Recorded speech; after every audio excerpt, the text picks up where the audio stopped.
मैया कहाँ से आई हो? राया से आई हूँ। यहीं ब्रजमंडल से? हाँ, ब्रजमंडल से। तो घर में कौन कौन है? कोई नहीं है। बेटा? बेटा बेटी कुछ भी हुए नहीं, पति ने छोड़ दिया। माँ बाप के पास रही करीब 40-45 वर्ष से। तो पति ने कितनी उम्र में छोड़ दिया था आपको? 20 साल की तो शादी हुई थी और ऐसी कोई 25 साल से मैं छोड़ दिया था। जब आप 25 साल की थी तब से पति ने छोड़ दिया? हाँ जी। क्यों छोड़ दिया?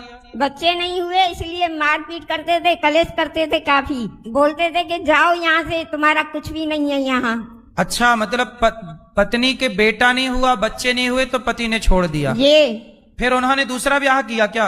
ये मुझे मालूम नहीं क्या किया उन्होंने, क्या नहीं किया। मैं उस दिन से गई नहीं वहाँ। देखो, ये भी एक अजीब कहानी है कि एक पति ने अपनी पत्नी को इसलिए छोड़ दिया कि उसके बच्चे नहीं हुए। अब इनके कोई बच्चा नहीं है, बेटा नहीं, बेटी नहीं, तो पति ने छोड़ दिया तब जब इनकी उम्र 25 साल की थी। अभी उम्र क्या है आपकी? और 73 साल की उम्र है मेरी।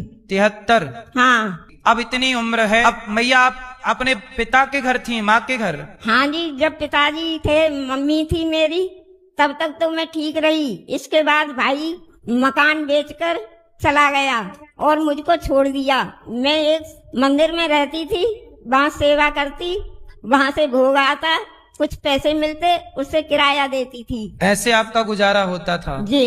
तो अब कहाँ गया वो मंदिर और कहाँ गई वो व्यवस्थाएं? उस मंदिर में अब मुझ पे होता नहीं है, इसलिए मैं यहाँ गौरी गोपाल की शरण में आई हूँ। अच्छा, वहाँ पर आप काम करती थी कुछ? हाँ। अब काम होता नहीं है। देखो, जब तक काम हुआ, शरीर चला, तो मैया ने काम करके पैसे कमाए और खाए। अब काम नहीं होता, अब कहाँ से पैसे आएंगे, कैसे रोटी मिलेगी? तब मैया गौरी गोपाल में आई। अब बताओ कि इनके पति ने छोड़ दिया पुत्र ना होने से, अपनों ने, भाई ने मकान बेच लिया। भतीजे हैं? नहीं।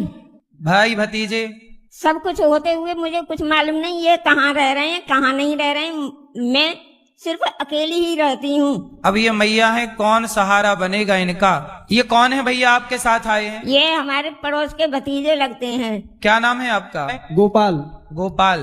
तो गोपाल जी, आप क्या करते हैं? सिलाई का काम। सिलाई, दर्जी हैं? हाँ। तो आप, ये कौन है आपकी? ये पड़ोस की बुआ लगती है। पड़ोस की बुआ है। तो आप लोग सेवा कर लेते थोड़ा थोड़ा, 4 पड़ोसी मिलकर?